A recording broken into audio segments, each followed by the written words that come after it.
Kuchipudi side dance side వెళ్ళాలి అనిపించింది? సాగర్ సంగం cinema నేను చూశాను. దాంట్లో మనకి తక్కిట తదిమి అంటే నూతి మీద వేసే డాన్స్ ఒకటి ఉంటుంది. ఆ నాట్యంతో నాకు ఎందుకో నేర్చుకోవాలని అనిపించింది. నిజంగా నాకు భగవత్ స్వరూపుడు కె విశ్వనాథ్ గారు.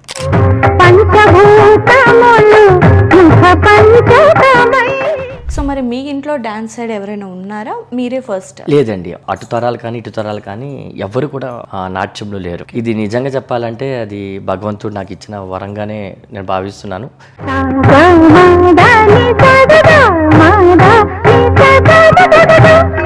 ఐస్ తిప్పడం కానీ, కాలి రిథం కానీ, హ్యాండ్ మూమెంట్ కానీ చాలా డిఫరెంట్గా ఉంటుంది. ఆ మీనింగ్స్ ఏంటో మాకు తెలీదు. పతాక, త్రిపతాక, అర్ధ పతాక, కర్తరి ముఖ, మయూర, అర్ధచంద్ర, అరాళ, సుఖతుండ, ముష్టి, శిఖరాదస్య, కపిద్ద, కటక, ముఖ సూచి, చంద్రకళ.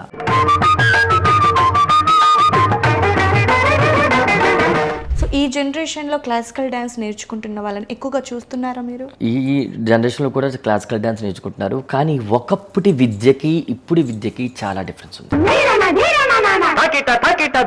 ఏంటి నువ్వు మగాడివి అయి ఉండి ఇలా ఆడదాని వేషం వేసుకుంటున్నావు, అలా ఏవైనా కామెంట్స్ వచ్చాయా? చాలా పడ్డా.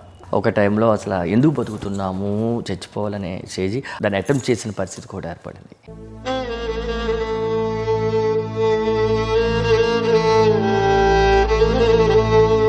నాన్నగారి విషయంలో మీ చిన్నతనంలోనే స్వర్గస్థులు అయ్యారు కాబట్టి ఆ నాన్న ఉంటుంటే బాగుండేది అనిపిస్తూ ఉంటుంది. అనిపిస్తుంది.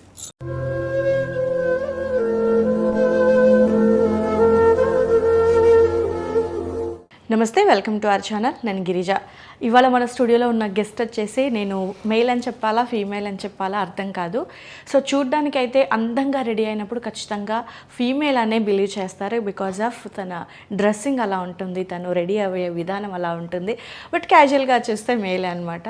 బట్ 2-in-1గా చాలా డిఫరెన్స్, డబల్ రోల్స్ కూడా చేస్తూ తను డ్యాన్స్ పర్ఫార్మెన్స్ ఇస్తూ ఉంటారు, ఒకసారి మేల్గా ఒకసారి ఫీమేల్గా. బట్ లుకింగ్ అయితే చాలా చాలా బాగుంటుంది. ఒకసారి తనతో మాట్లాడదాం. క్లాసికల్ డాన్సర్ తను అంటున్నాను కదా, సారీ, సార్తో మాట్లాడేద్దాం. క్లాసికల్ డాన్సర్ కేదార్నాథ్ గారు మనతో పాటు ఉన్నారు, వారితో మాట్లాడేద్దాం. నమస్కారం సార్. నమస్తే.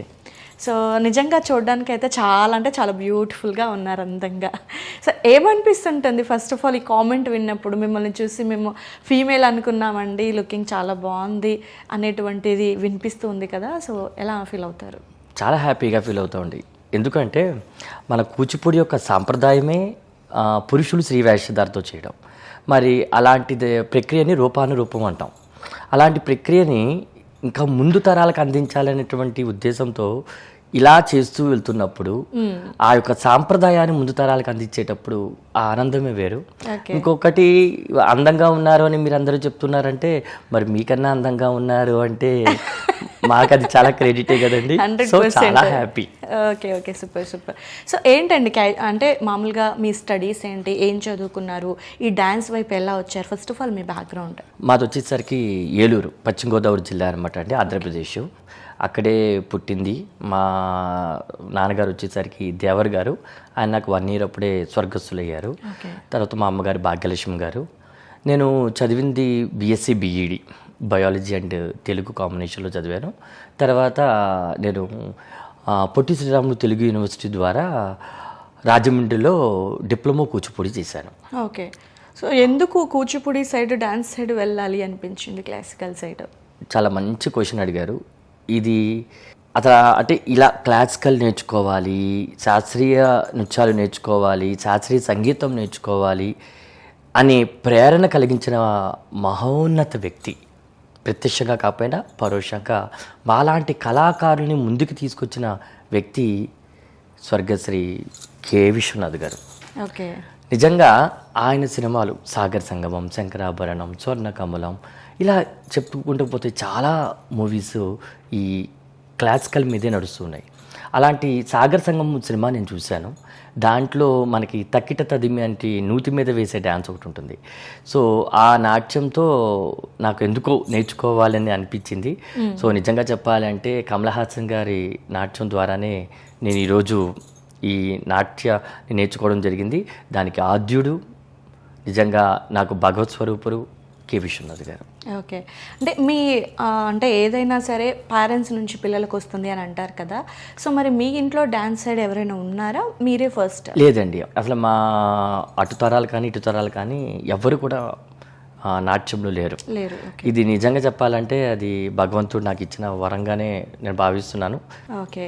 సో అంటే మీరు డ్యాన్స్ సైడ్ వెళ్ళేటప్పుడు అంటే మీరు చిన్నప్పటి నుంచి ఏమైనా క్లాసికల్ క్లాసెస్కి మీ అమ్మ నాన్న పంపించడం జరిగిందా, లేదంటే ఒక సిచ్యుయేషన్లో కానీ లేదంటే ఒక మూమెంట్లో మీరు ఎలాగైతే విశ్వనాథ్ గారు నాకు గురువుగా భావిస్తాను, సినిమాల ఇంపాక్ట్ నా మీద ఉంది అని అంటున్నారు కదా, సో ఆ విధంగా మీరు మీ ఓన్ డెసిషన్ ఏమైనా తీసుకున్నారా, పేరెంట్స్ సపోర్ట్ ఉందా?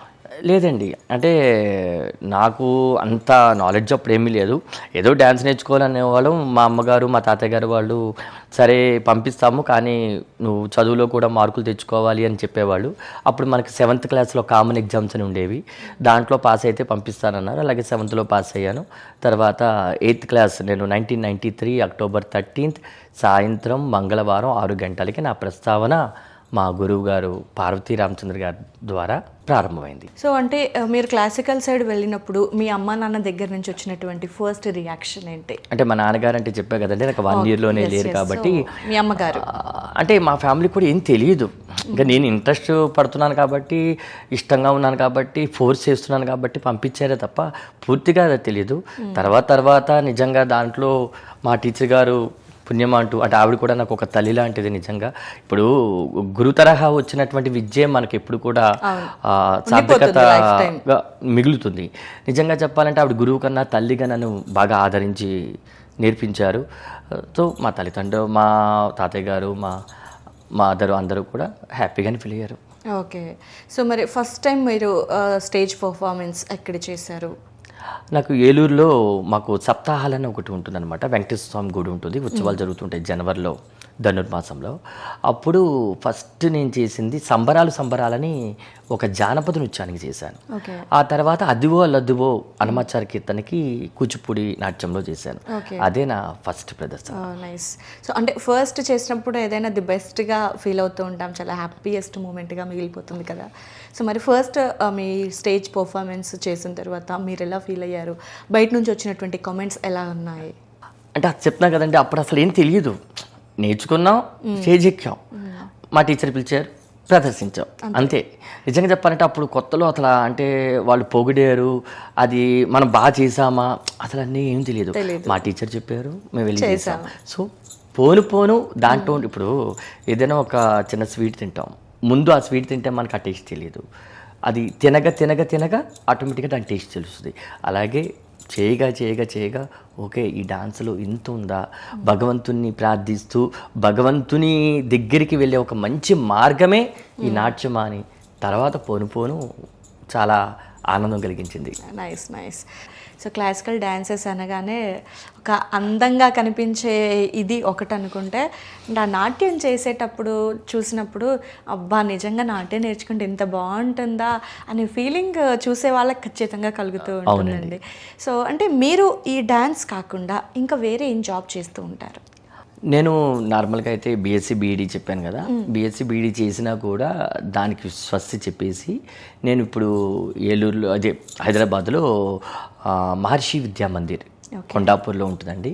ఆ మహర్షి విద్యామందిర్లో ఇప్పుడు నేను నాట్య ఉపాధ్యాయుడిగా గత 3 సంవత్సరాల నుంచి చేస్తూ ఉన్నాను. క్లాసికల్ అంటే డాన్స్ నేర్పిస్తాను, డాన్స్ టీచర్గానే చేస్తున్నాను. సో ఏంటి మహర్షి విద్యా మందిర్ అంటున్నారు, సో ఏంటి స్పెషల్ ఏంటి, దాన్ని ఎందుకు సెలెక్ట్ చేసుకున్నారు? అంటే సెలెక్ట్ చేసుకోవడం అంటే ఏమి లేదండి, నార్మల్గా వచ్చేసరికి నార్మల్ స్కూల్స్లో వచ్చేసరికి ఎడ్యుకేషన్ ఉంటుంది, కల్చరల్స్ ఉంటాయి, స్పోర్ట్స్ గేమ్స్ ఉంటాయి, తర్వాత లిటరరీ ఈవెంట్స్ ఉంటాయి. సో అన్ని స్కూళ్ళల్లో అన్నీ ఉంటాయి. కానీ మహర్షి స్కూల్లో వచ్చేసరికి ప్రత్యేకత ఏంటంటే చదువుతో పాటు కళలతో పాటు క్రీడలతో పాటు మనకి ముఖ్యంగా మెడిటేషన్, యోగా, భగవద్గీత ఇలాంటి ఆధ్యాత్మికత వైపు పిల్లల్ని తీసుకెళ్ళేటువంటి ఒక మంచి విద్యా సంస్థ అని చెప్పుకోవచ్చు. ఓకే. మెడిటేషన్ అంటే నార్మల్గా మనం ఏం చేస్తాం, ఏదైనా ముద్రలు పెట్టుకుంటాము, ఆ రకంగా మనం మెడిటేషన్ చేస్తూ ఉంటాం. అంటే ఒక్కొక్క మెడిటేటర్ ఒక్కొక్క రకంగా చెప్తూ ఉంటారు. కానీ ఈ మహర్షి గారు చెప్పినటువంటి మెడిటేషన్ ఏంటంటే ఇది ట్రాన్సెండెంటల్ మెడిటేషన్ అంటారు. అంటే భావాతీతమైనటువంటి ధ్యానం. దీనికి మనం ఒక ముద్ర పెట్టాలి అంటూ ఏమీ ఒక పరిమితి అనేది ఏమీ లేదు. నిశ్శబ్దంగా ఉంటూ ఉదయం పూట ఒక 10 నుంచి 20 నిమిషాలు, అలాగే సాయంత్రం పూట ఒక 10 నుంచి 20 నిమిషాలు నిశ్శబ్దంగా ఆత్మశుద్ధితో నువ్వు మెడిటేషన్ చేసినట్లయితే డెఫినెట్గా కూడా దాని రిజల్ట్ అనేది వస్తుంది. నిజంగా చెప్పంటే నేను కూడా చాలా టెన్షన్ ఫీల్ అయిపోయేవాడిని, చాలా స్ట్రెస్ ఫీల్ అయిపోయేవాడిని. ఈరోజు ఆ ఒత్తిడి లేదు, ఎటువంటి స్ట్రెస్ లేదు, అంటే ఏదైనా పాజిటివ్గా తీసుకుంటున్నాను. అదంతా కూడా నిజంగా ట్రాన్స్జెండెంటల్ మెడిటేషన్ దానివల్లే నాకు సాధ్యమైందండి. నిజంగా ఆ స్కూల్లో జాయిన్ అవ్వడమే నేను చేసినటువంటి పుణ్యంగా నేను భావిస్తున్నాను. Very nice. అంటే వాళ్ళ సపోర్ట్ అలా ఉంది అని అంటారు. అవునండి. కానీ నార్మల్గా మెడిటేషన్ యోగాలు అనేది మనం బయట టీవీలో చూస్తూ ఉంటాము, దాంట్లోంచి కూడా చూసి నేర్చుకోవచ్చు. కానీ ఇది అలా కుదరదు. ఇది ఏంటి అంటే కంపల్సరీ గురు తరహా గురువులు, అంటే దీనికి ట్రాన్స్లేటివ్ మెడిటేషన్ చెప్పే గురువులు ఉంటారు. ఆ గురువుల నుంచి మనం దాన్ని స్వీకరించి నేర్చుకుని ఇది చేసినట్లయితే మంచి ఫలితం వస్తుంది. దానికి ప్రాక్టికల్గా నేనే ఎగ్జాంపుల్. సో అందరూ కూడా ఈ ట్రాన్స్జెండెంటల్ మెడిటేషన్ అనే దాన్ని కూడా తెలుసుకుని చేస్తే చాలా మంచి రిజల్ట్ వస్తుంది. ఓకే. సో అంటే ఫ్యామిలీ సైడ్ అమ్మ ఒక్కరే అన్నారు కాబట్టి, సో మామయ్యలు లేదంటే చిన్నమ్మలు అమ్మ సైడ్ కానీ రిలేటివ్స్, నాన్న సైడ్ కానీ రిలేటివ్స్ ఏమన్నా సపోర్ట్ ఉండడం ఏమైనా జరుగుతుందా మీకు? అందరూ రిలేటివ్స్ అందరూ కూడా మంచి సపోర్ట్ అండి. ఎవరు కూడా అంటే ఏంటి డ్యాన్సులు చేసుకుంటున్నాడు అనేటువంటిది ఏమీ లేదు. అందరూ ఎంకరేజ్ చేస్తూనే ఉన్నారు. కానీ ఏంటంటే ఇప్పుడున్న రోజుల్లో ఎవరి బిజీ వాళ్ళది, ఎవరి ఒత్తిళ్ళు వాళ్ళవి. సో ప్రజెంట్ అయితే మాత్రం రిలేషన్షిప్లో అయితే అంతా ఓకే, బాగానే ఉంది. Okay, nice. అంటే చాలా మంది క్లాసికల్ అని కానీ ఒకప్పటి నుంచి చూసుకుంటే చాలా బాగా నేర్చుకునేవాళ్ళు. అది ఒక అంటే ఇదే ఒక జాబ్ మాకు ఇది తప్పితే ఇంకోటి లేదు అనేంత ఇంట్రెస్ట్గా ఉండేది. సో ఈ జనరేషన్లో క్లాసికల్ డ్యాన్స్ నేర్చుకుంటున్న వాళ్ళని ఎక్కువగా చూస్తున్నారా మీరు? అంటే నేర్చుకుంటున్నారండి. ఈ జనరేషన్లో కూడా క్లాసికల్ డ్యాన్స్ నేర్చుకుంటున్నారు. కానీ ఒకప్పటి విద్యకి ఇప్పుడు విద్యకి చాలా డిఫరెన్స్ ఉంది. ఏంటంటే ఒకప్పుడు విద్య భగవంతుని కోసం, ఇది భగవత్ ఆరాధన కోసం, భగవంత్ దగ్గరికి వెళ్ళే ఒక మార్గం కోసం అనుకున్నట్లుగా చేసేవాడు. మోక్ష మార్గం అంటాం చూడండి, ఆ రకంగా. ఈరోజు ఏమైపోయిందంటే ఇది ఒక కమర్షియల్ అయిపోయింది. అంటే కమర్షియల్ అవ్వడం తప్పనన్నాను, ఎందుకంటే మరి దీని మీదే మేము బతుకుతున్నాం. ఇప్పుడు నేను కూడా కంప్లీట్ డ్యాన్స్ టీచరే. అంటే ₹1 నేను సంపాదించుకుంటానే నేను నా ఫ్యామిలీ బతుకుతాం.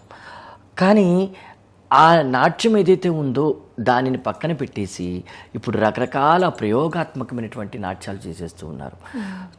ప్రయోగాత్మకంగా చేయడం తప్పు కాదు. ఇప్పుడు రింగుతో చేస్తూ ఉంటారు, చెంబులు పెట్టుకుని చేస్తూ ఉంటారు, దీపాలు పెట్టుకుని చేస్తూ ఉంటారు, తప్పేం కాదు. కానీ శాస్త్రీయతకి భంగం కలగకుండా, మన ఆచార సంప్రదాయాలకి భంగం కలగకుండా, మన నాట్య రీతికి ఆ భగవంతుడు సాక్షాత్తు నటరాజస్వామి మువ్వల సవ్వడి నుంచి వెలువజారినటువంటి ఆ నాట్యాన్ని అవమానపరచకుండా చేస్తే ఏదైనా తప్పు కాదు. ఏదైనా కూడా కోటి విద్యలు కూటి కొరకే అంటారు. సో చేయొచ్చు. కానీ నేను చెప్పేది ఏంటి అంటే శాస్త్రీయ నృత్యాలకి చేయకండి, వేరే వేరే సాంగ్స్ చాలా ఉన్నాయి, దానికి చేయండి, తప్పులేదు. వీటికి అటాచ్ చేయొద్దు, ఎందుకంటే వీటిలో ఒక భావం, ఆర్ద్రత అవన్నీ కలిగి ఉంటాయి కాబట్టి, భగవంతునికి సంబంధించినవి కాబట్టి. ఓకే అండి. సో అంటే డ్యాన్స్ అనగానే నిజంగా ఏ ప్రోగ్రామ్ ఎంత నడుస్తున్నా సరే డ్యాన్స్ అనగానే మాత్రం అందరూ ఆగిపోయే సిచ్యువేషన్ అనమాట. బికాజ్ ఆఫ్ డ్యాన్స్ వచ్చినా రాకున్నా ఆ లవ్, ఏమంటారు, ఇంట్రెస్టింగ్ ప్లస్ అట్రాక్షన్ అలా ఉండిపోతుంది. డ్యాన్స్ అనేటువంటి ఒక్క మాట అందరినీ టర్న్ చేసేలా చేస్తుంది. సో అంత మంచి కళని మీరు నేర్చుకొని, అంటే లైక్ మీ బిజీ షెడ్యూల్లో కూడా మా దాకా టైం కేటాయించి ఇంతవరకు రావటం అనేది నిజంగా నాకు చాలా హ్యాపీగా ఉంది. సో ఇంటర్వ్యూ చేయటం అంటే ఇప్పుడు ఇందులో మనకి ప్రత్యేకించి కూచిపూడి కానీ భరతనాట్యం కానీ, సో ఫస్ట్ వాళ్ళకి ఏంటంటే ఫస్ట్ చేతులతో చూపిస్తూ ఉంటారు కదా, లైక్ పతాకము, అర్ధ పతాకము. సో ఒక్కసారి మా కోసం అంటే ఏంటి ఐస్ అంటే ఐస్ తిప్పడం కానీ, కాలి రిథం కానీ, హ్యాండ్ మూమెంట్ కానీ చాలా డిఫరెంట్గా ఉంటుంది. ఆ మీనింగ్స్ ఏంటో మాకు తెలీదు. సో ఒక్కసారి మా కోసం పతాకం తిప్పడం అంటే జస్ట్ చిన్న టచ్ అనమాట. అదే అంటే మీకు కూడా దీంట్లో కొంచెం అనుభవం ఉంది, అలా ట్రై చేసి ఇలా వదిలేసాం అనమాట. ఏమి లేదండి. ఇప్పుడు మనం డైలీ లైఫ్లో చేసేదే నాట్యంలో చేస్తున్నాం. ఇప్పుడు డైలీ లైఫ్లో నార్మల్గా నడుస్తాం, నాట్యంలో వచ్చేసరికి కొంచెం వయ్యారంగా నడుస్తాం. ఓకే, డైలీ లైఫ్లో ఏడుస్తాం, నాట్యంలోని ఏడుస్తాం, డైలీ లైఫ్లో నవ్వుతాం, నాట్యంలోని నవ్వుతాం. కానీ ఏంటంటే నాట్యం చేసేటప్పుడు ఒక స్టేజీ మీద ఒక నర్తకి కానీ ఒక నర్తకుడు కానీ ఏదైతే సాహిత్యం ఉందో, సంగీతం ఉందో, ఆ సాహిత్యానికి అనుగుణంగా మనం ఎక్స్ప్రెషన్స్ ఇవ్వడం, ఆ ఎక్స్ప్రెషన్తో ముద్రలు చూపించడం, ఇవన్నీ చేస్తూ ఉంటాం. ఇప్పుడు నార్మల్గా మనకి ఏంటంటే చేతులతో ఇలా ముద్ర, మీరు అన్నారు పతాక అని, పతాక, త్రిపతాక, అర్ధ పతాక, కర్తరీముఖ, మయూర, అర్ధచంద్ర, అరాళ, సుఖతుండ, ముష్టి, శిఖరాదస్య, కపిద్ద, కటక, ముఖ, సూచి, చంద్రకళ, పద్మకోశ, సర్పశీష, మృగశీష, సింహముఖ, కాంగూల, ఆలపద్మ, చతుర, భ్రమర, అంశాస్యు, అంశపశక, సందంశో, ముకులచ్చైవ, తామ్రచూడ, త్రిశూల. అంటే ఇలాంటివి అస్తాలు ఏంటంటే ఈ అస్తాలను మనం చూపిస్తూ మనం అభినయం చేస్తూ ఉంటాం అనమాట. వీటిని అసమిత హస్తాలు అంటాం. అలాగే రెండు చేతులతో కలిసే సంయుత హస్తాలు అంటాం.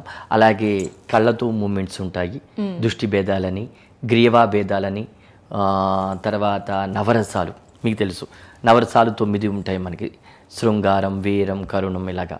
సో వీటన్నిటినీ మనం ఆ నాట్యంలో ఆ సాహిత్యానికి అనుగుణంగా చేస్తూ మనం ప్రదర్శన చేసినప్పుడు, ఇప్పుడు ఒక అమ్మవారు గెటప్ వేసుకుని చేస్తున్నామండి, లేదా అమ్మవారి గెటప్ కూడా కాదు, ఇలాగే ఉన్నాం, అమ్మవారు ఐటమ్ చేస్తున్నాం ఈ మహిషాసుర మర్దినం. నిజంగా ప్రేక్షకులకు ఎలా అనిపించాలి? నిజంగా భూమి నుంచి దివికి దిగొచ్చిన నిజమైనటువంటి ఆ పరమేశ్వరి దిగొచ్చిందా, ఆ దుర్గామాతే దిగొచ్చిందా అన్నట్లు అనిపించాలి. అది నిజమైనటువంటి నాట్యం. అంతే తప్ప ఈరోజు ఏమైపోయింది, ఏదో 4 చేతులు తిప్పేసి, కాళ్ళు తిప్పేసి, కొండలెక్కేసి ఇంకా రకరకాలుగా చేసేస్తే అది నాట్యం కాదు. సో ముఖ్యంగా చెప్పాలంటే ఏంటంటే ఇవన్నిటినీ మనం మేళవించి మనం నాట్యంలో చూపిస్తూ ఉంటాం. ఏం లేదు, ఇవన్నీ డైలీ లైఫ్లో మనం డైలీ చేసేవే, ఇక్కడ కొంచెం ఎక్స్ట్రాగా కొంచెం దాన్ని ఇంకా కొంచెం ఎక్స్ప్రెసివ్గా చూపిస్తాం. That's all. Okay. So nice అండి. సో ఒకసారి నవరసాలు అన్నారు కాబట్టి మీరు ఇలా, నేను మిమ్మల్ని ఇలా ఎదురుగా ఉంచుకొని నవరసాలు కనుక చేయించకపోతే అస్సలు బాగోదు.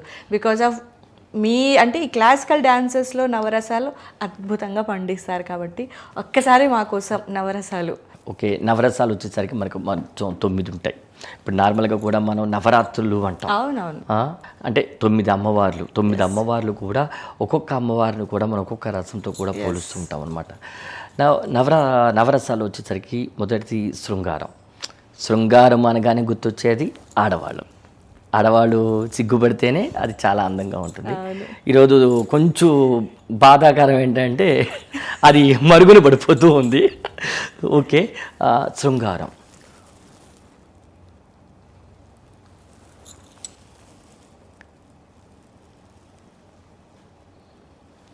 నెక్స్ట్ హాస్యం.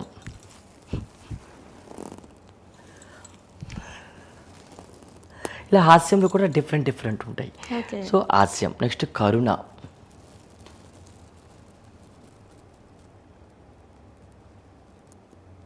అంటే ఎవరైనా జాలి పడడం అనమాట, కరుణ.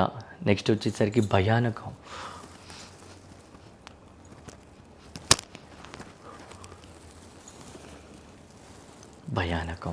బీభత్సం.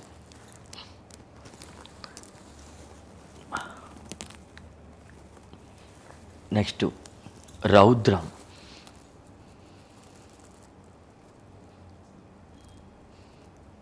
నెక్స్ట్ వీరం. నెక్స్ట్ శాంతం.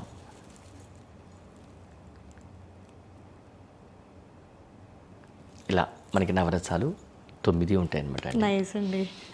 ఎంత చక్కగా పలికిస్తారు. మీకు అలవోకగా నేర్చుకునేటప్పుడు ఏమైనా ఇబ్బంది పడ్డారా నవరసాలు నేర్చుకునేటప్పుడు? ఏది ఇబ్బంది పడమండి, ఏ విద్య అయినా మొదట్లో అంతా కష్టంగానే ఉంటుంది. అది ఇష్టంతో నేర్చుకున్నప్పుడు అది చాలా సునాయాసంగా మనకు వచ్చేస్తుంది అనమాట. మీరు చేసే ముఖాముఖి కార్యక్రమం, నిజంగా చెప్పాలంటే ముఖాముఖి అంటే చాలా మందికి అర్థం కాదు. ఒకప్పుడు దూరదర్శన్లో మనకు వచ్చేది ఆ మాట, ముఖాముఖి అంటే ఇంటర్వ్యూ అనేది. మరి మీరు కూడా ఫేస్ టు ఫేస్ ఉన్న వాళ్ళని క్వశ్చన్స్ వేయడం కానీ ఆ సందర్భానుపరంగా వేయడం, మరి మీరు ఎంత కష్టపడి ఉంటారు. అంతే, ప్రతి విద్యలో కూడా అంతే, ప్రతి విద్యలో. సో ఇప్పటి వరకు కంప్లీట్గా మీరు ఎన్ని స్టేజ్ పర్ఫార్మెన్స్ ఇచ్చారండి? ఇంచుమించు ఒక 1000 పైన వరకు 1000? ఇచ్చాను. అంటే నేను 93 నుంచి స్టార్ట్ అయ్యాక 33 ఇయర్స్ ఇంచుమించు నా ప్రస్తావన ఉన్నారు. చేస్తూనే సో ఉన్నాను. ఇందులో స్పెషల్గా ఇందులో మేల్ క్యారెక్టర్స్ ఎన్ని చేశారు, ఫీమేల్ క్యారెక్టర్స్గా ఎన్ని చేశారు? నిజంగా చెప్పాలంటే భగవంతుడు నాకు ఇచ్చిన ఒక గొప్ప వరం అండి. అటు స్త్రీ వేషధారంలో అయినా ఇటు పురుష వేషధారంలో అయినా ఎటువంటి వేషంలో చేసినా కూడా అలా ఇమిడిపోయేటువంటి ఒక అంటే ఆ వేషంలో మన పరకాయ ప్రవేశం అంటాం కదా, ఆ రకంగా అయ్యేటువంటి ఒక గొప్ప వరం అయితే నాకు ఇచ్చారు. నిజంగా నటరాజ స్వామికి పాదాభివందనాలు చేసుకోవాలి. ఎందుకంటే నేను ఇప్పుడు శ్రీవేషణ నార్మల్గా శ్రీవేషధారణ చేసేవాళ్ళు ఒక మహిషాసురుడు, ఒక రావణాసురుడు, ఒక భస్మాసురుడు, అంటే ఇలాంటి రాక్షస క్యారెక్టర్లకి దీనికి చాలా డిఫరెంట్. ఓకే. సో అలాంటి క్యారెక్టర్లు చేశాను. మేల్కి అంటే పెద్దగా రెడీ అవటానికి ఏం ఉండదు. లేదండి, అంటే క్యారెక్టరైజేషన్ అయితే ఉండాలి. ఇప్పుడు రామనాథుడు భస్మతుడు అంటే కిరీటాలు అవన్నీ మొత్తం అంతా గంభీరంగానే ఉండాలి. అలాగే త్యాగరాజ స్వామిగా చేశా, నారాయణ తిద్దులుగా చేశా, రామానుజాచార్యులుగా చేశాను, తర్వాత బ్రిటిష్ వాడిగా చేశాను, పోర్చుగీస్ వాడిగా చేశాను, తర్వాత నారదుడిగా చేశా, శివుడిగా చేశా, ఇంక ఇలా చాలా పురుష పాత్రలు చేశాను. అంటే ఏవైతే మెయిన్ పురుష పాత్రలు ఉన్నాయో అన్ని నిజాం ప్రభువులుగా కూడా చేశాను అనమాట. అలాగే స్త్రీ పాత్రధారలో వచ్చేసరికి మోహినిగా చేశా, అమ్మవారిగా చేశాను, లక్ష్మిగా చేశాను. ఇంకా ఈ రకంగా మనం స్త్రీ పాత్రలు ఎన్నైతే ఉన్నాయో సరస్వతిగా అన్నీ చేశాను. అంటే మీరు చేసినటువంటి ఇన్ని పాత్రల్లో, ఇన్ని డాన్సెస్ ప్రోగ్రామ్స్లలో మీకు బాగా నచ్చినటువంటి ప్రోగ్రామ్, మీకు బాగా నచ్చినటువంటి గెటప్ అంటే మీరేం చెప్తారు? గెటప్ అయితే మాత్రం అమ్మవారిదండి. అమ్మవారు నిజంగా చెప్పాలంటే అది అంటే నువ్వు ఎన్ని కోట్లేనివ్వండి ఆనందం రాదు. నేను అమ్మవారిగా గెటప్ చేసినప్పుడు ఎక్కడైనా కూడా అక్కడ చూసిన ప్రేక్షకులు అందరూ కూడా అలా వచ్చేసి పాదాల మీద దండం పెట్టేస్తుంటారు.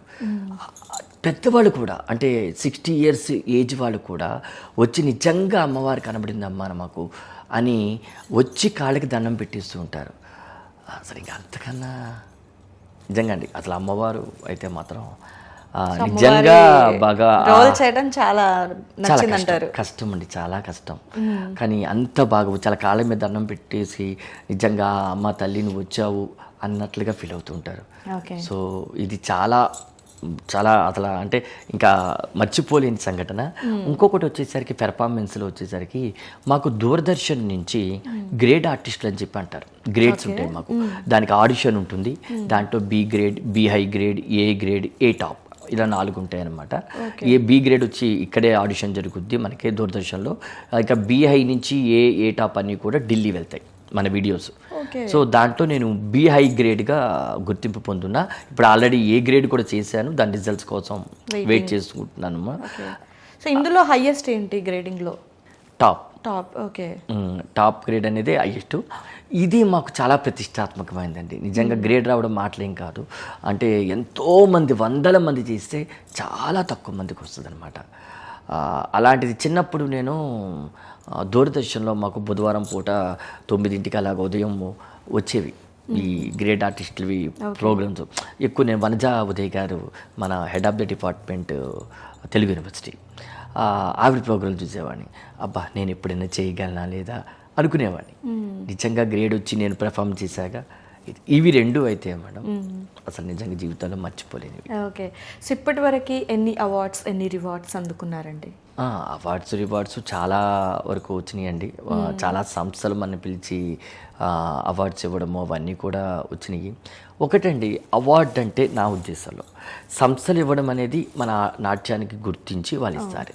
నిజమైన అవార్డు ఏంటంటే ఒక నర్తకుడుగా నువ్వు చేయవలసిన బాధ్యతని నువ్వు సక్రమంగా నిర్వర్తించి, ఒక గురువుగా నువ్వు 10 మంది విద్యార్థులను తయారు చేసి వాళ్ళకి కూడా జీవనోపాధి కలిగించేలాగా చేసి, నీ కళల మీద నీకు బాధ్యతతో ప్రేమతో దానిని 10 మందికి పంచేటువంటి మనస్ఫూర్తిగా పంచేటువంటి ఇది ఏదైతే ఉందో ఇది నిజమైన అవార్డు. నిజమైన ప్రశంస. ఎంత బాగా చేశారమ్మా, అది చిన్నవాళ్ళ పెద్దవాళ్ళతో సంబంధం లేదు. పదవులతో Compliment సంబంధం important. లేదు. Yes. అది అసలైన అవార్డు. సరే ఈ అవార్డులు ఏంటంటే కొన్ని సంస్థలు మేము చేసిన దాన్ని 10 మంది ఆ దారిలో వెళ్ళడానికి ప్రోత్సహించడానికి మమ్మల్ని ఇచ్చేటువంటి అవార్డులు. సో ప్రతి అవార్డులు ఇచ్చినటువంటి ప్రతి ఒక్కరికి కూడా నమస్సుమాంజలి. సో అంటే ఏ జాబ్ చేస్తున్నా సరే, ఏ కేటగిరీలో అయినా సరే పోటీతత్వం ఒకటి, అండ్ అందులో కూడా రికమెండేషన్స్ అనేది ఒకటి ఫేస్ చేస్తూ ఉంటారు అనేది వింటూ ఉంటాం జనరల్గా. సో మరి మీ క్లాసికల్ డాన్సింగ్లో కూడా అంటే లైక్ ఏమన్నా కమిట్మెంట్స్ కానీ లేదంటే మిగతావి ఏమన్నా రిఫరెన్సెస్ కానీ ఇలాంటివి వింటూ ఉంటారా జనరల్గా? అది తప్పదండి. ప్రతి దాంట్లోని ఒకప్పుడు మేల్కి కూడా ఇలాంటి సిచ్యుయేషన్స్ ఎదురవుతాయంట.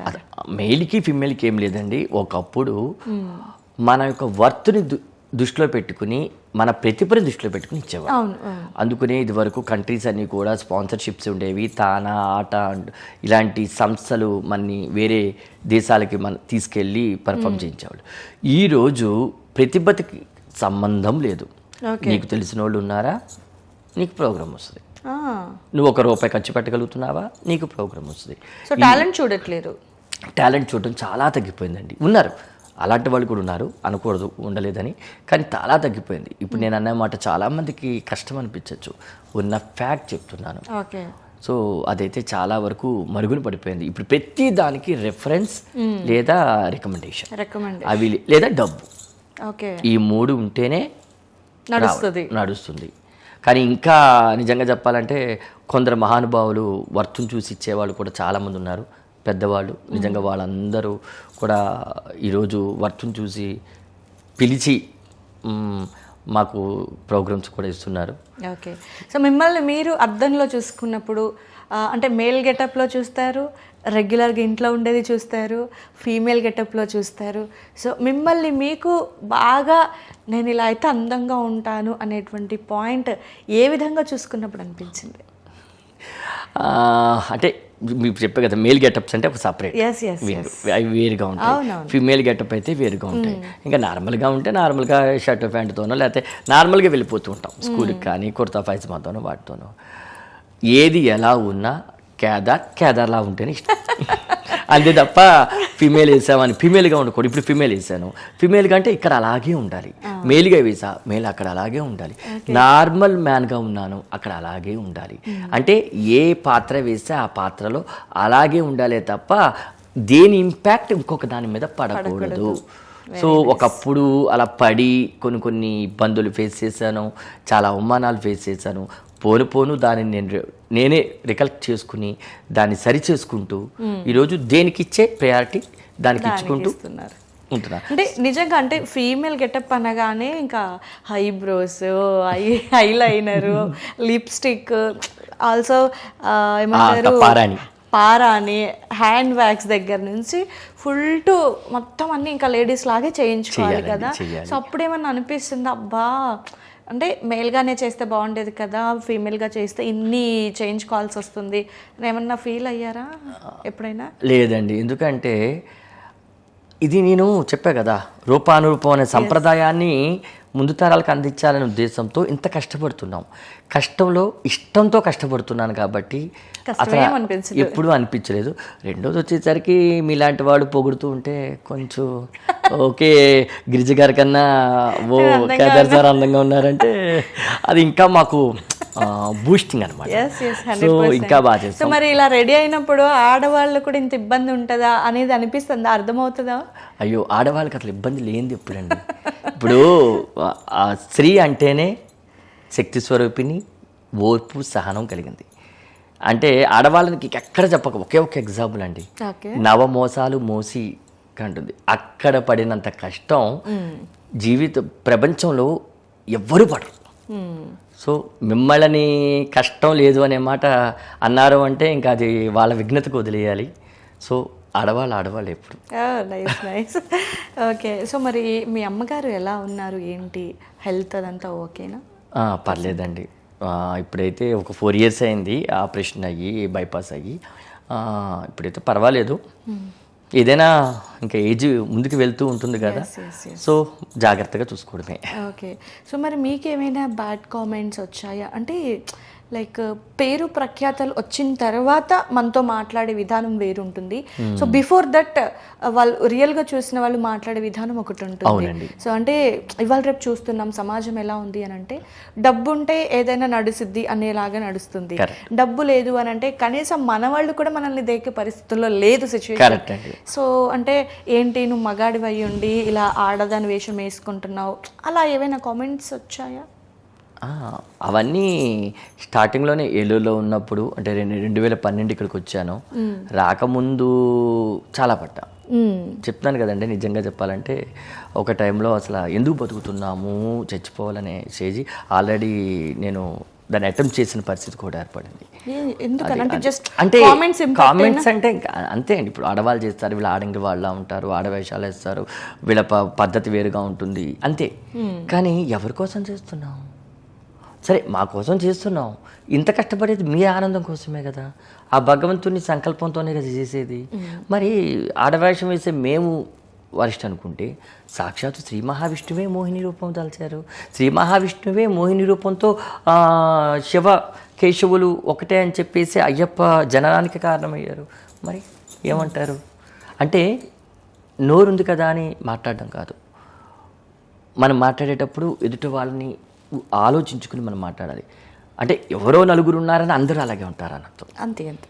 సో ఇలాంటి చాలా అవమానాలు పడ్డాము. ఈరోజు అన్నిటినీ పక్కన పెట్టేశాను. మీరు అన్నట్లంటే నిజంగా చెప్తున్నా, అంటే ఫ్రెండ్షిప్ అన్నా స్నేహితులన్నా నేను బాగా ప్రారంభిస్తాను. ఇంకా చెప్పంటే ఫ్యామిలీ మెంబర్స్ కన్నా కొంచెం ఎక్కువ వాళ్ళతో ఎక్కువ ఉండేవాడిని. ఈరోజు నాకు అర్థమైంది ఏంటంటే ఇన్ని సంవత్సరాలుగా మనీ ఉంటే ఫ్రెండ్షిప్, మనీ లేకపోతే లేదు అనేది తెలుసుకుంటానికి నాకు 46 సంవత్సరాలు పట్టింది. Oh my god. So field లో ఉన్నారు, తిరుగుతున్నారు, పర్ఫార్మ్ తిరుగుతున్నాము, కానీ ఏంటంటే అయ్యో మన వాళ్ళే అని. సో ఈ రోజుకి తెలుసుకున్నాను అంతే. నా అనుకున్న వాళ్ళని నేను దగ్గర తీసుకుంటాను, వాళ్ళకి కావాల్సింది చూస్తాను. ఓన్లీ మనీ కోసం వచ్చే వాళ్ళని దూరం పెట్టేశాను. సో ఇప్పుడు చాలా హ్యాపీగా ఉన్నాను. నైస్. సో అంటే నాన్నగారి విషయంలో మీ చిన్నతనంలోనే స్వర్గస్థులు అయ్యారు కాబట్టి నాన్న ఉంటుంటే బాగుండేది, ఈ పొజిషన్లో చూస్తుంటే బాగుండేది అనిపిస్తూ ఉంటుంది. అనిపిస్తుంది.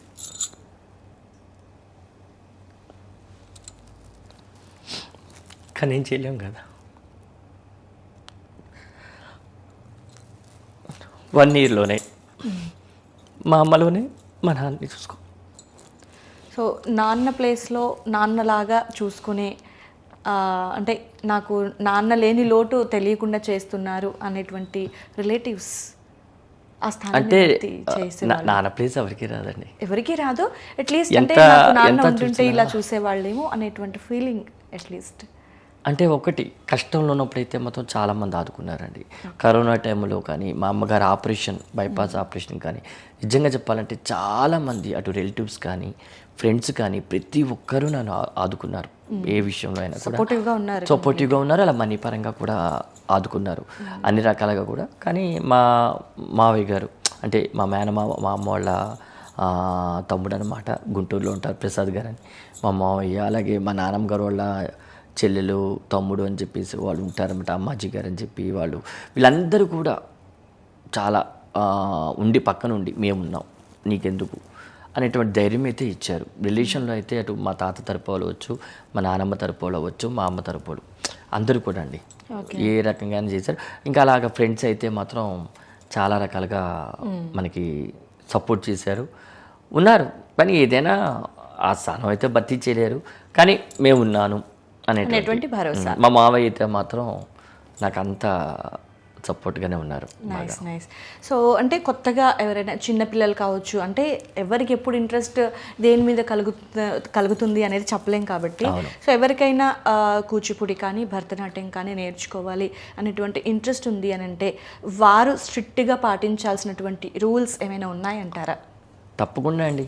అసలు నియమ నిబంధనలు లేని విద్య ఎప్పటికీ రాణించదు.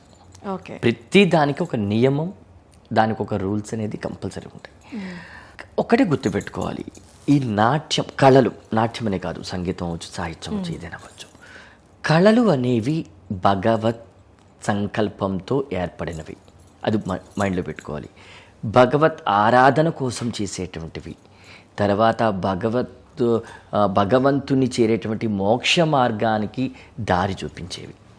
అవి ఫస్ట్ మైండ్లో పెట్టుకోవాలి. ఇంకా తర్వాత వచ్చి బతుకు తెరువు కోసం మనం చేస్తున్నాం కాబట్టి ₹1 సంపాదించడం కోసం చెప్పేటప్పుడు ఒక ఫీజు రూపాన రుసుము రూపం తీసుకుంటాము.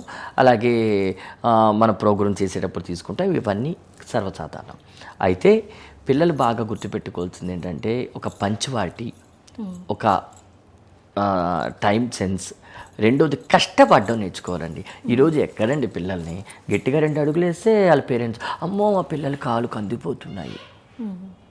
కందిపోతున్నాయి అనుకున్నప్పుడు అందరి ఇళ్లలో కూర్చోబెట్టుకోవాలి పిల్లల్ని. ఎండ రాకూడదు, వాన పడకూడదు, చలి వేయకూడదు, కాళ్ళు కందకూడదు. ఎక్కడి నుంచి వస్తుంది? డ్యాన్స్ అనే కాదు, అసలు ఏదైనా. ఈరోజు అలాగే పెంచుతున్నారు, రేపు బాధపడుతున్నారు, అదే పేరెంట్స్ బాధపడుతున్నారు. రెండోది వచ్చేసరికి ఏంటంటే నేర్చుకునేటప్పుడు చిన్నప్పుడు మేము నేర్చుకునేటప్పుడు మా టీచర్ని ఈ ఐటెం చెప్పండి, లేకపోతే ఇది నేర్పించండి, మా పిల్లల్ని ఇది పెర్ఫార్మెన్స్ చేయించండి అనేది లేదండి. టీచర్ ఏది చెబితే అదే, ఎన్ని రోజులు చెప్పితే అన్ని రోజులే. సరే, ఇప్పుడు అంత టైం ఎవరికీ లేదు, ఎందుకంటే చదువులు ఇవన్నిటి వల్ల. నువ్వు నేర్చుకునేది పర్ఫెక్ట్గా గురువుతో నేర్చుకో. No recommendations. గురువుకు తెలుసు నిన్ను ఎప్పుడు స్టేజ్ ఎక్కించాలి, నీకు ఎప్పుడు ఏ స్టేజీలో ఏ పెర్ఫార్మెన్స్ చేయించాలి అన్నీ తెలుసు. కానీ కొందరు ఉండొచ్చు కొన్ని అప్లికేషన్స్ వల్ల చేసేది. కానీ నువ్వు విద్య నేర్చుకో ఫస్ట్. ఈ అవార్డులు, రివార్డులు, మెమొంటోలు ఇవి కాదు నీకు కావాల్సింది, విద్య. నువ్వు విద్య నేర్చుకుంటే ఎక్కడికైనా వెళ్తావు, ఎక్కడైనా మనం గెట్టింగ్ అవ్వగలం. అది నేను చెప్పగలిగింది ఏంటంటే మెయిన్గా అదే అండి. ఆ విద్య లేనప్పుడు వేస్ట్, నువ్వు ఎన్ని నేర్చుకున్నా ఉపయోగం లేదు.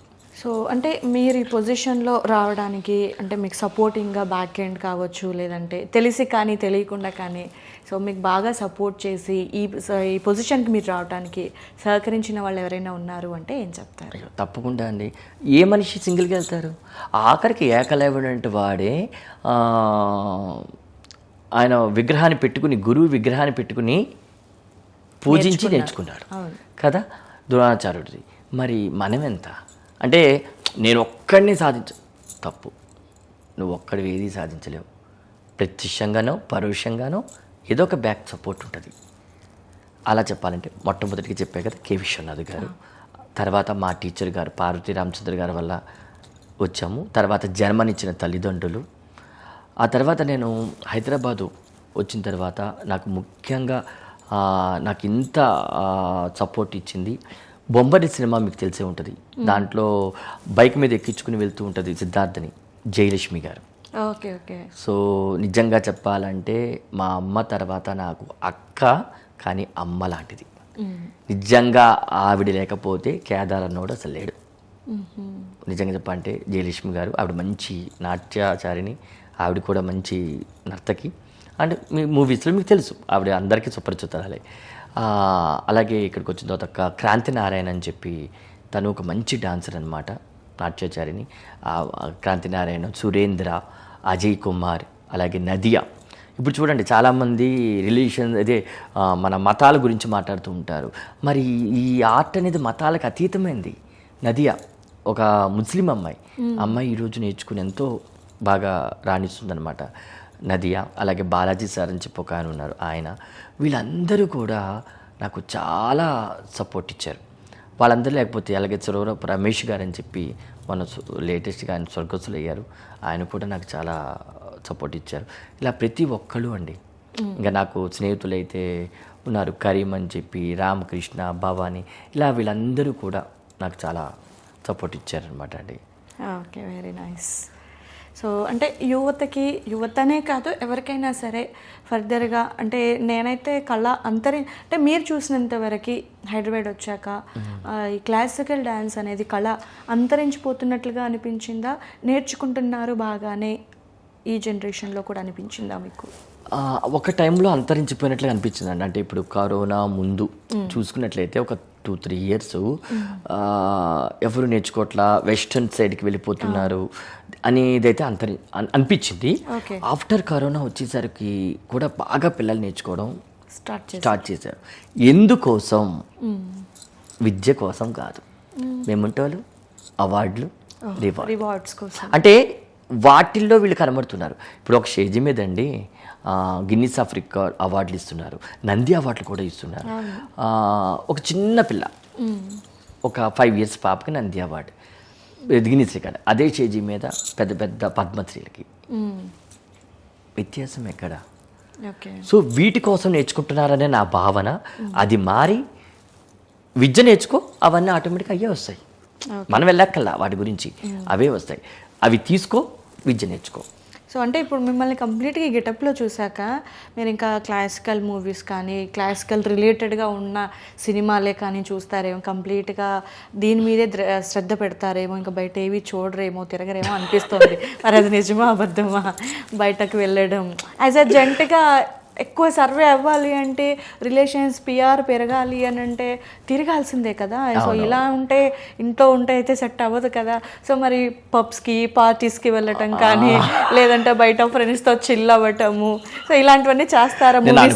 మీ ఇంటర్వ్యూలో ఈ క్వశ్చన్ లాంటిది ఉంటుందని లేదండి. అంటే పబ్స్ ఇలాంటివి అయితే, అంటే వెస్ట్రన్ కల్చర్ అయితే నాకు అంత ఎక్కువ ఇష్టం ఉండదు. ట్రెడిషనల్గా ఉండాలని, అలా అని మరీ మడి కట్టుకుని నేను కూర్చునే మనిషిని ఏమీ కాదు. మూవీస్ అంటే ఎక్కువగా ఫ్యామిలీ టైప్ కామెడీ చూస్తాను. హర్రర్ బాగా ఇష్టం. ఓకే, ఏంటండి మీరు లేడీ గెటప్లో ఉండి హర్రర్ అని చెప్తున్నారు? సో హర్రర్ మూవీస్ చూస్తుంటాను, డివోషనల్. ఇంకా అట్లా టైము మార్నింగ్ 7:30కి స్టార్ట్ అయితే స్కూల్ తర్వాత క్లాసుల తర్వాత ఇంటికి 9-9:30కి వస్తాను. అసలు ఇంకా టైం ఎక్కడ ఉంటుంది? సండేస్ వస్తే ప్రోగ్రామ్స్. తర్వాత నేను డెకరేషన్స్ ఒకటి స్టార్ట్ చేశాను, హరికృష్ణ ప్రొడక్షన్స్ అని. దాని నుంచి బెలూన్ డెకరేషన్స్, ఫ్లవర్ డెకరేషన్స్ చేస్తుంటా. అవి వస్తే వాటికి వెళ్తాము. గౌరీ శంకర నాట్యాలయ ఇన్స్టిట్యూషను, అది వచ్చేసరికి మనకి నిజాంపేటలో ఉందన్నమాట, ప్రగతి నగర్ దగ్గర. దాంట్లో స్టూడెంట్స్ చెప్పడము, బయట హోమ్ ట్యూషన్ చెప్పడం, అంటే ఇదే సరిపోతుందండి టైము. అంటే ఇంకా పబ్బులు అలాంటి వాటికైతే అసలు దగ్గర కూడా. సో రీసెంట్గా ఏ మూవీ చూసారండి? రీసెంట్గా వీరభద్రుడా, సూర్యాది వీరభద్రుడు చూసారు. ఓకే, మీ ఫేవరెట్ హీరో ఎవరు? కమల్ హాసన్. ఓహో, మామూలుగా అందరూ ఆ జనరేషన్ వాళ్ళు అయితే చిరంజీవి అనేస్తారు. అంటే మరి నేను క్లాసికల్ కదా, చిరంజీవి గారు తక్కువ. ఒకటండి, వెస్టర్న్ కూడా తప్పు కాదు, ఆ చేసే విధానం కరెక్ట్గా ఉంటే చూడడానికి బాగుంటుంది. కానీ ఏంటంటే ఇప్పుడు ఆ వెస్టర్న్ ఒక చిన్న పేరుతో అశ్లీలంగా చేయడము. ఇప్పుడు ఎంత కదనుకున్నా స్త్రీలను గౌరవించే సమాజం ఇది మంది. అటు వాళ్ళని అలా చూపించుకోవడము, అనవసరంగా వాళ్ళు ఇబ్బంది పడ్డము, ఎవరైనా అందరూ కూడా అది అంతే తప్ప. చిరంజీవి గారు నాట్యం అంటే చూడని వాళ్ళు ఎవరు ఉండరు. ఇంత క్లాసికల్ ఉన్నా మేము కూడా చూస్తాం అలాగే, ఎందుకంటే ఆయన స్టెప్స్ అంత బాగుంటాయి. ఆయన నుంచి కూడా ఇప్పుడు కె విశ్వనాథ్ గారి నుంచి మేము ఎలా వచ్చామో, చిరంజీవి గారిని చూసి ఎంతో మంది వెస్టర్న్కి వచ్చారు. సో కమల్ హాసన్ గారు, మరి ఫేవరెట్ హీరోయిన్? భానుప్రియ. ఓ, అంటే మీరు ఎంత 80sలో ఉంటే మాత్రం ఇంకా 80సే చెప్తారా? ఈ జనరేషన్లో ఎవరు లేరా? ఇప్పుడు జనరేషన్లో అంటే ఆల్రెడీ వెళ్ళిపోయారు సౌందర్య. అది కూడా ఒక 90s కిడ్కి నచ్చేది చెప్తుంటారు మీరు. ఓకే, సో మీకు కావాల్సిన 26 కావాలి. లేటెస్ట్ పంచేయండి హీరోయిన్ పేరు, నాకు నిజంగా తెలియదు హీరోయిన్స్ పేరు. అంటే మూవీస్ కూడా పెద్దగా చూడనండి. చాలా అంటే ఎప్పుడో ఒకసారి వెళ్తా ఉంటాను, ఎవరైనా ఫ్రెండ్స్ ఉండి వెళ్తామంటే వెళ్తా. ఓకే, సో ఇప్పటివరకు చాలా పర్ఫార్మెన్స్ ఇచ్చారు కదా. సో ప్రత్యేకించి ఈ దేవాలయంలో దేవుడి ముందు ఈ విధంగా చేయాలి అనేటువంటి కోరిక ఏదైనా ఉందా? తప్పకుండా. ఇది ఇంకా ఇది చేస్తుంటే బాగుండేది అంటే, నేర్చుకున్న దానికి ఫలితంగా అనుకున్నప్పుడు మనం అనుకున్నది సాధించినప్పుడే అది ఫుల్ఫిల్ అవుతుంది కాబట్టి. సో అలాంటిది ఏది ఉంది మీకు? ఉంది, చిదంబర నటరాజ స్వామి, ఆయన దగ్గర చేయాలని ఉంది. సో భగవంతుడు ఆల్రెడీ తంజావూరు చేశాను ప్రోగ్రాము, మేలటూరు చేశాము, ఇవన్నీ చిదంబరం దగ్గర చేయాలని ఉంది. సో భగవంతుని ప్రయత్నాలు జరుగుతున్నాయి. ప్లానింగ్ అయితే చేసుకుంటున్నాను. అంటే నాకు ఎక్కువ కాంటాక్ట్స్ ఏం లేవండి, నేను తొందరగా ఎవరితో అంత మింగిల్ అవ్వను. అంటే ఏమైపోయిందంటే కొత్తలో వచ్చినప్పుడు అందరితో కలిసి మాట్లాడి అన్ని చేసేవాళ్ళు, కానీ ఎవరికి వాడు యూజ్ అండ్ త్రూ అయిపోయింది. ఇప్పుడు నన్ను ప్రోగ్రామ్స్కి పిలుస్తారు చాలామంది. ఎలా పిలుస్తారంటే, నేను ఒకే ప్రోగ్రాంలో ఇంచుమించు 8 నుంచి 10 క్యారెక్టర్లు వేస్తాను. అంత షార్ట్ పీరియడ్లో. ఇప్పుడు ఉండేదే 1 hour ఉంటుంది ఆ బ్యాలీ, దాంట్లో 8-9 క్యారెక్టర్స్ నేను వేసేవాడిని. సో నన్ను చాలామంది అలాగే పిలిచేవాళ్ళు. కేదార్ అయితే ఇప్పుడు 10 మంది చేసేది ఒకటే చేస్తున్నాడు. అని చెప్పి తర్వాత కొంచెం బాధగా మాట్లాడమే. ఓకే. సో ఈ క్లాసికల్లో ఎస్పెషల్గా మీరు మేల్గా వేసినప్పుడు ఫీమేల్గా మీకు అనుకూలంగా ఉండే పర్సన్, లేదు మీరు ఫీమేల్గా వేసినప్పుడు మేల్గా మీ జోడి బాగుంటుంది లేదా కంఫర్ట్ ఉంటుంది అనేటువంటి వాళ్ళు పర్సన్ ఎవరైనా? అంటే కలిసి చేయలేదు ఎప్పుడు, సింగిల్గానే చేశారు ఇప్పటివరకు? ఎక్కువ సింగిలే. అంటే కలిసి అయితే మాత్రం మా అంటే సోదరి లాంటిది అనమాట, సోదరి అనుకోండి. ఎక్కువగా నేను కాంతి నారాయణ తనతో ఎక్కువ ప్రోగ్రామ్ చేశాను. ఆవిడ శోభనారెడ్డి గారి స్టూడెంట్ అనమాట. సో డ్యూయల్ రోల్స్ తక్కువ, సింగిల్ రోల్స్ తక్కువ. డ్యూయల్స్ సింగిల్ పర్ఫార్మెన్స్ జనాలు అంటే బ్యాలెన్స్ లో వస్తేనే. ఇప్పుడు డ్రామాలు ఉంటాయి కదా, డాన్స్ డ్రామాస్, వాటిలో అయితేనే ఏమైనా ఉంటది తప్ప. ఒకసారి విష్ణుమూర్తి లక్ష్మీదేవిగా చేసాము, ఒక ఆమె సుమలత అని చెప్పి తనతో. సో అంటే చాలా తక్కువ. ఓకే. సో సింహం సింగిల్గా వస్తుంది అన్నట్టుగా సింగిల్ పర్ఫార్మెన్స్తోనే అందరిని అట్రాక్ట్ చేస్తున్నారు అంతే మ్యాక్సిమం అయితే. అంటే నా హైట్కి ఎవరు దొరకట్లా నాకు పక్కన చేయడానికి. నేను చాలా ట్రై చేసా, శివుడికి ఎవరినైనా పెట్టుకుందామా అంటే ఎవరు దొరకట్లా. నా దగ్గర సాంగ్స్ ఉన్నాయి, కొరియోగ్రఫీ చేసుకోవచ్చు, అన్నీ చేసుకోవచ్చు. నా హైట్ మళ్ళీ ఉండాలిగా. ఇప్పుడు నేను ఇవన్నీ పెడితే ఇంత హైట్ ఉన్నా, నాకన్నా హైట్ ఉండాలి. అవును. సో మనకి అట్లా ఒక హైట్ పర్సన్ వెతుకుదాం మీకోసం. నేను చూస్తున్నానండి. సూపర్. సో మరి మీరు ఇంత అందంగా రెడీ అవ్వటానికి కారకులు, మేకప్ కానీ కాస్ట్యూమర్ కానీ మీకు ఎవరు రెగ్యులర్గా చేసేవాళ్ళు ఉంటారా? ఉంటారండి. నాకు మేకప్ మ్యాన్స్ అయితే నాకు పర్సనల్గానే ఉంటారు. నేను అందరూ మేకప్ మ్యాన్ దగ్గర అయితే నేను చేయించుకోను. అంటే చేయించుకుంటే వాళ్ళు చేయరని ఉద్దేశం కాదు, ఎలా వస్తుందో ఒక ఫియర్ అనమాట. నాకు మొట్టమొదటి ఏలూరులో సోమేశ్వరరావు గారు నిజంగా నాకు తండ్రితో సమానం లాంటి వాళ్ళు. ఆయన నాకు చేశారు ఫస్ట్ మేకప్ అనమాట. ఇంకా తర్వాత హైదరాబాద్ వచ్చిన తర్వాత మురళి, ఇతను కూడా చాలా బాగా చేస్తాడు మేకప్. హైదరాబాద్లో చాలా పేరున్న ఆర్టిస్ట్ అనమాట, మేకప్ ఆర్టిస్ట్. ఇప్పుడు మీకు చేసింది ప్రవీణ్. ఇప్పుడు మీరు చూస్తున్నారు కదా, ఈ మేకప్ చేసింది ప్రవీణ్ అనమాట. ఇతను కూడా నాకు చాలా ఆప్తమిత్రులా ఉంటాడు. ప్రవీణ్, తర్వాత మధు, అలా పశుపతి అని. ఇంకా అంటే మీకు ఈవెంట్ వైజ్గా పిలుచుకుంటాం అంతే. అంటే ఇప్పుడు నేను ఫీమేల్ రోల్ వేసాను అనుకో, నాకు ఈ క్యారెక్టర్కి వీళ్ళు బాగుంటుంది అనుకున్నప్పుడు వాళ్ళని పిలుస్తాను. అంటే మీ క్యారెక్టర్ డిసైడ్ అయ్యాక ఇప్పుడు ఈ మురళి, ప్రవీణ్ అన్న వాళ్ళు నాకు అన్నీ చేయగలుగుతారు. మురళి గారు, ప్రవీణ్ గారు వీళ్ళకి క్యారెక్టర్స్ కూడా చాలా బాగా చేస్తారు. సో ఎక్కువ వీళ్ళని, ఇంక వీళ్ళు ఎవరు కుదరపోతే ఇంకా తప్పదు అనుకుంటే వేరే వాళ్ళని. నిజంగా చెప్పాలంటే వాళ్ళు లేకపోతే మేము లేవండి. నేను ఎంత బాగా చేసినా ఎంత అందంగా చేయాలి కదా. ఇప్పుడు మీరంటే నేర్పుర్లు కాబట్టి మీ అంతా మీరు ఒక్కరే చేసేసుకుంటారు, మాకెవరైనా చేయాల్సిందే. ట్రై చేశారా ఎప్పుడైనా? నా ఓన్గా నేను చాలాసార్లు చేయించుకున్నా. మీరు సింగిల్గా మీరు చేసుకున్నారా? చాలా ప్రోగ్రామ్. అమ్మ అన్నిటికీ ఎక్కడ పిలుస్తావు వాళ్ళని, ఒక్కొక్కసారి వాళ్ళు ఖాళీ ఉండవు. సో ఇప్పుడు మీకు మేకప్ టచ్ ఉంది, చేసుకుంటారు మీరే మొత్తం. ఇప్పుడు ఇదంతా నేను చేసుకుంటా ఈ మేకప్, కానీ ఏదైనా ప్రొఫెషనల్ వాళ్ళ డిఫరెన్స్ అంతే. నేను చేసుకుంటా నా మేకప్. ఐలైనర్ పెట్టుకుంటారు అయితే? అన్ని ఐలైనర్ పెట్టుకుంటా, ఐలాష్ పెట్టుకుంటా. మేమే ఏదో తక్కి ముక్కీలు పడుతూ నేర్చుకున్నాము, మీరు మగవాళ్ళు అయ్యుండి ఐలైనర్ పెడుతున్నారంటే గ్రేట్ థింగ్. సెల్ఫ్ చాలా కష్టం. అవును. నైస్. ఓకే కేదార్ గారు. సో కేదార్ గారు అనాలా మీరు ఎలా పిలిచినా పలుకుతాము. సో మా కోసం టైం కేటాయించి మాకు ఒక మంచి ఇంటర్వ్యూ మా ఛానల్ వ్యూవర్స్ కోసం అందించినందుకు ధన్యవాదాలండి. చాలా చక్కటి ఇంటర్వ్యూ చేసినందుకు కూడా చాలా హ్యాపీగా ఉంది. Thank you so much. ధన్యవాదాలండి. ముఖ్యంగా చెప్పాలంటే భారతీ టీవీ వాళ్ళకి నిజంగా ధన్యవాదాలు చెప్పాలి. కళాకారులను కూడా, అంటే మేము చూస్తుంటాం టీవీలో ఇంటర్వ్యూస్ అన్నీ కూడా ఈ మధ్య ఎలా అయిపోయిందంటే, మామూలుగా పొలిటికల్ చేయడం ఇస్ కామన్, అలాగే కొందరు గ్రేట్ పర్సన్స్ని చేయడం కామన్. తర్వాత ఇప్పుడంతా ఇన్స్టాగ్రామ్స్ వాళ్ళని, రీల్స్ వాళ్ళని చేసే ప్రతి ఒక్కరు ఇన్ఫ్లుయెన్సర్స్ అంటారు, వాళ్ళని కూడా చేస్తూనే ఉన్నారు. నిజంగా ఒక్కొక్కసారి నేను ఫీల్ అయ్యేవాడిని, అంటే కళాకారులు ఎందుకు తక్కువ కనబడతారు, క్రీడాకారులు ఎందుకు చెయ్యరు, వాళ్ళని అసలు మొన్న వచ్చిన ఇన్స్టాగ్రామ్ వాళ్ళని చేసేస్తున్నారే ఏమీ తెలియకపోయినా. మరి ఇంత దేశం కోసం కష్టపడే అటు వాళ్ళ జవాన్లు లేరు, రైతులు లేరు, కళాకారులు లేరు, ఎవరు లేరు, ఏంటి అని అనుకునేవాడిని. కానీ అది తప్పు. టైం వచ్చినప్పుడు డెఫినెట్గా మేము మీకోసం కూడా చేస్తామనే ఉద్దేశంతో భారతీ టీవీ వాళ్ళు నిజంగా మమ్మల్ని పిలిచి ఇంటర్వ్యూ చేస్తారు అంటే నిజంగా భారతీ టీవీ మేనేజ్మెంట్ వాళ్ళకి ధన్యవాదాలు తెలియజేసుకుంటున్నానండి. ఇలాగే నన్నే కాదు, ఎంతోమంది కళాకారుల లైఫ్ హిస్టరీలు చాలామందికి ఆదర్శప్రాయంగా నిలుస్తాయి. మీరు ఎన్నో ఇంటర్వ్యూస్ ఇలా చేయాలని చెప్పి, ఇలాంటి ముఖాముఖి కార్యక్రమాలు చేయాలని మనస్ఫూర్తిగా కోరుకుంటున్నాము. Thank you very much Bharati TV and Girija గారు. థ్యాంక్ యూ అండి, థ్యాంక్ యూ సో మచ్.